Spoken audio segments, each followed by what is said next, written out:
Hey guys, Aaron Cybertron Zeng here, and today I'm back with another episode of Road to Rank, where I climb the online VGC 15 ladder. As you may or may not know, today actually marks the beginning of the new season, Season 8 for BattleSpot. Every couple of months the BattleSpot rankings reset, so we'll be starting all the way back at 1500. Last season I ended up with an overall rating of 1800 plus, I think it was 1803, which was nice, but this season I'll be aiming to go for that 1900 goal, which I set for myself. Regardless, though, I can't thank you guys enough for the support you've been showing for the series the last month or so. Today's actually the 31st episode, so it's basically been a month since I started the series. The support has been overwhelming. I've had so much fun doing it, and I feel like I'm improving as I go along, and I'm learning a lot. So thank you guys for showing your support and for watching my videos every day, and I really hope, it helps you guys out as well. I think it's a great learning experience for both myself and for you all, so thanks a ton. In addition, a lot of you guys have been asking about, the individual Pokemon analyses, Pokemon guides, etc. Have no fear, they will be coming very soon. This week in school was really busy since it was actually the last week of first semester senior year. So I'll basically be a second semester senior next week, and that should mean I should have more time to, work on stuff in terms of Pokemon content. And the Thunderous guide should be coming out this weekend. I have a team building guide I'm hoping to get out this weekend as well. And in addition, there's actually like 3 or 4 different new series I want to start up on the channel, one at a time, but I'm going to be announcing them very soon. And it's going to be really fan interactive as well. So I can't wait for you guys to hear more about it. I'll be announcing it soon when I'm ready to. So yeah, it should be a lot of fun. Anyway, today we're going to jump in, obviously rating reset all the way back into 1500 with the team of Hydreigon, Bisharp, Terrakion, Gengar, Mega Salamence, and Clefable, which is the newest addition to this team. So I've been using the rest for a while, as Tony from Mexico with a rating of 1426 is going to be our first opponent of the day. But yeah, I've been using this team for a long time, and I'm actually going to be doing a team analysis on it. By long time, I mean a week or so, but I had a Moongus over Clefable, so I think Clefable's a really interesting VGC 2015 mon. I picked up popularity after Angel Miranda won a Premier Challenge with it, and Angel's a really good friend of mine, an excellent team builder, and a bunch of other notable players like Simon Yip and Patrick Donegan have used it as well. So it's really good because of the redirection support, and now that it's Fairy type, you can redirect Dragon type attacks away to nothing, and paired with Mega Salamence, it's really powerful. I'll actually link Angel's winning Premier Challenge in the description below. Team, excuse me. I had Salamence, Terrakion, Bisharp, Clefable, I think Bisharp, or excuse me, not Bisharp, I already said that one. Rotom Heat, and some Swampert, yeah, so it's a really interesting team, you'll probably want to check it out. Anyway, let's get into this match. Tony here has got a team of Rotom Heat, Exploud, Florges, Aggron, Breloom, and Sock, so I really don't know what to expect, honestly. It just seems like a compilation of random Pokemon, and Tony's rating was really low, or 1428, obviously not the highest, so don't know what to expect, honestly. I think I'm just going to play it safe. I'll lead with Gengar, which can shut down the Breloom immediately. I'm going to lead with Mence to intimidate his, physical type attackers. Bisharp in the back to check the Florges. For the last one, I'm thinking Hydreigon. Or Terrakion, both are pretty tempting.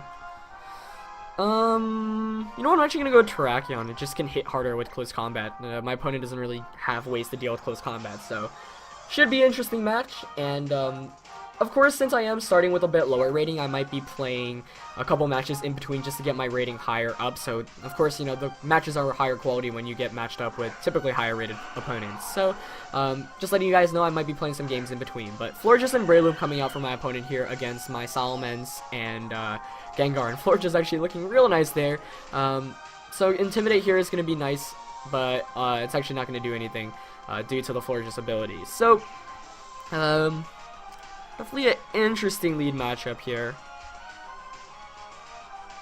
Honestly, I just want to Sludge Bomb Florges so I can Earthquake Sludge Bomb the next turn, but I'm scared of Breloom going for a Spore. So I'm gonna, I'm gonna play it safe. I'm gonna Taunt Breloom and Mega Evolve and Protect here. Like, I really don't know what to expect, but if the team is, using standard stats, Florges is potentially going to Moonblast Salamence, and Breloom's going to Spore the Gengar. At least that's what I would do if I were using those leads, but, you never know when you see Pokemon like these. So, I'm going to make the safer play here. I do get the Taunt off, which of course is going to be nice. It does go for the Spore, so I do call that correctly, and it is Spore Moonblast, so, good that I made that call. So I'm just gonna Sludge Bomb Florges, and I'm not sure how much, how defensive it is, so I'm just gonna double up into it with the Sludge Bomb and Double Edge. This Breloom is absolutely useless right now. It can't touch Gengar. Really can't touch either of my Pokemon. You know, it's fighting grass, and it's rare for it to carry moves other than, you know, Mach Punch and Bullet Seed or whatnot. So, I'm perfectly fine doubling up on the bigger threat right now, which of course is Florges. And Breloom is going to switch out, so that's perfectly fine. As the Aggron comes in, that should be interesting.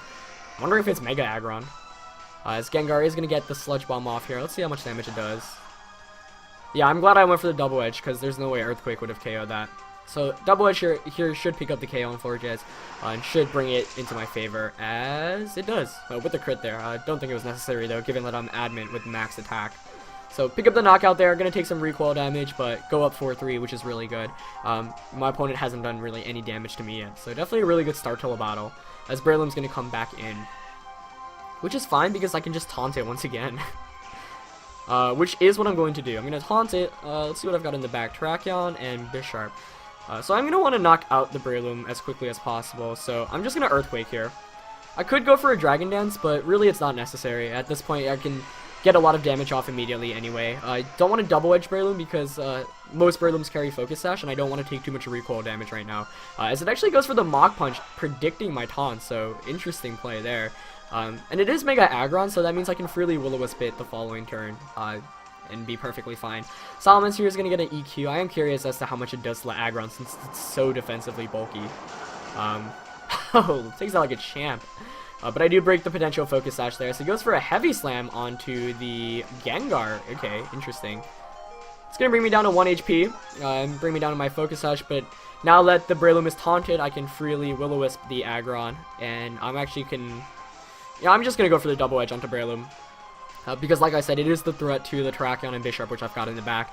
Once that Breloom's down, it can't Mach Punch anymore, and then Terrakion and Breloom just have a fine job. Though I did end up bringing 4 physical type attackers against the Aggron, which, you know, might not always be the best of decisions, but that's fine because here it's going to get burned, rendering it basically useless. Mega Aggron's just really not solid, if you ask me. I think it's one of the worst Megas in VGC, and no one really used it in 2014 at all. You know, there's always niche roles to fill, but I don't know, I don't think it's very solid. So I pick up the KO there on Breloom. So it goes for Toxic, okay. Which is even better for me because Gengar just stays around for a turn longer. So, you know, 4-2 in my favor now as Aggron is burned as well. So really regardless of what my opponent has in the back, this should be a game. But we'll see, we'll see. As Sock comes out, okay. So that is a scarier Pokemon to deal against, that's for sure. Let's see.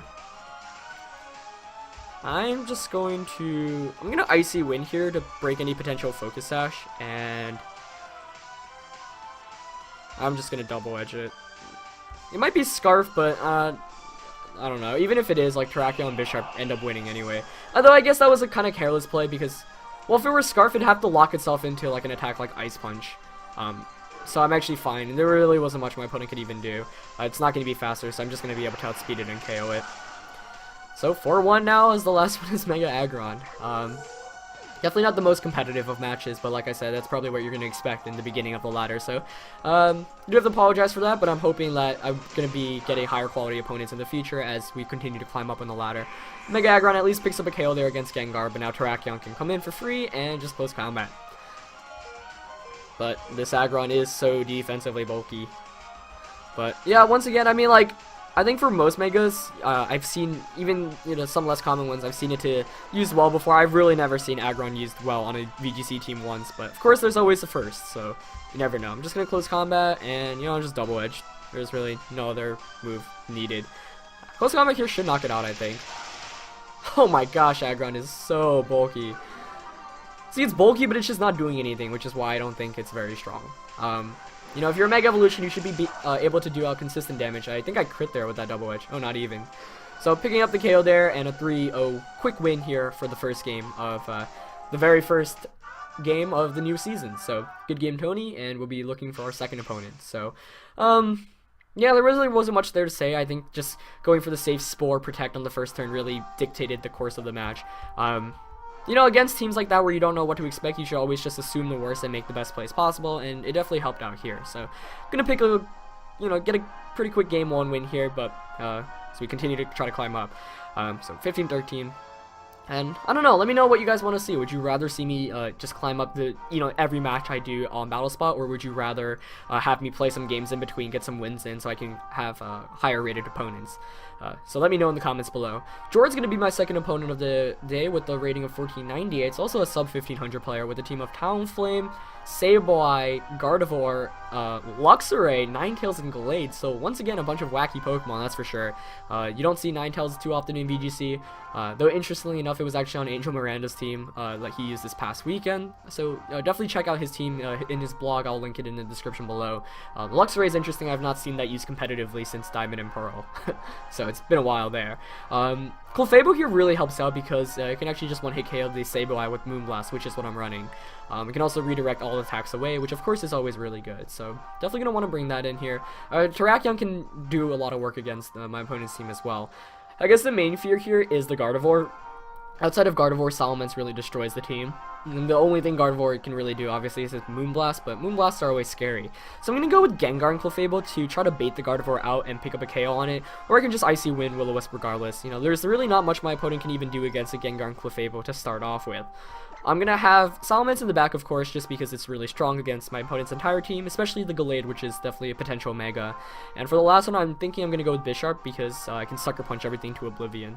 Though Terrakion is tempting as well. Bisharp gives me a better matchup against Gardevoir, so, yeah, I'm going to go with Bisharp. I can also Sucker Punch Gallade, whereas Terrakion can't really do much against it. So, should be interesting. Playing against these Pokemon is always kind of scary because, with the more standard teams, kind of what's coming your way, but with Pokemon like these, they're always kind of surprises, but that's the fun of VGC, seeing newer stuff. So I'm going to go with Gengar and Clefable here against Sableye and Ninetales, which is definitely not a bad lead matchup here for me at all, as Drought is going to activate there for Ninetales. And yeah, that's perfectly fine with me here. I'm going to double protect. Oh, I can't protect. Gengar does not have protect. Let's see. I'm going to Sludge Bomb the Ninetales here, and I'm going to protect the Clefable from a potential fake-out Overheat play from the Ninetales. I don't want Clefable taking any damage this first turn because I wanted to get the Moonblast off against Sableye the following turn, but we're not going to see a fake-out coming out from Sableye, so I'm wondering what it went for. Flamethrower does go into the Gengar. Are we going to see a foul play onto my Gengar as well? Oh, as its Life Orb Ninetales, wow. Knock off into the Clefable, okay. So that's fine. I would have gotten rid of my Citrus Berry, but now I can just Sludge Bomb Ninetales once again and Moonblast. And there's really not much my opponent can do right now. I don't know. You can switch out Ninetales maybe, but Sableye's knockoff's not going to do anything against a Clefable, and I can just Moonblast it to oblivion. Ninetales can switch out, but I don't know. I'm in the position where I can pick up 2 KOs in the same turn, and that's always the ideal position you want to be in VGC when you can get a lot of momentum by setting up 2 KOs for 2 turns because you basically force your opponent to have your last 2 in the back. And yeah, so I do just get the free Sludge Bomb knockout here. So Sableye actually went for the Will-O-Wisp onto Gengar. Not really sure why. I mean, I guess you pick up the KO there and prevents it from... At least it does something before it gets knocked out here by the Moonblast. But both of my opponent's Pokemon going down. Gengar is going to go down here, but I'm actually fine with that because it means I get the free switch into the Gallade, which I've got in the back. Not the Gallade, the Salamence. Excuse me. I might try out Gallade in the future because it's a really good check to Kangaskhan, which is obviously really common in VGC. But so far, Salamence is the Mega I've been liking a lot. So Gardevoir's going to come in here, which definitely is scary. I was hoping I could knock it out in the beginning, but we're going to see Gardevoir and Talonflame come in for my opponent here. And that's definitely a scary, position that I'm in right now, but I can just Double Edge and Double Edge the Gardevoir and Rage Powder, or follow me with Clefable, so I'm just going to do that, honestly. And the Follow Me prevents it from being, Scarf Gardevoir going for the Moonblast, but given that I'm max attack and Gardevoirs are not exactly the most bulky Pokemon defensively, I think I'm fine here. I guess the fear is a Protect coming out from Gardevoir and a Tailwind coming out from the Talonflame, but we'll see. But it's actually Mega Gardevoir, which is cool. Definitely cool to see. I do like Sylveon more, but Gardevoir is definitely a viable option, as it does go for the Protect, so maybe Talonflame did go for the Tailwind here, which would make this game a lot more difficult. So this is actually really interesting. Did Talonflame go for the Tailwind? It did!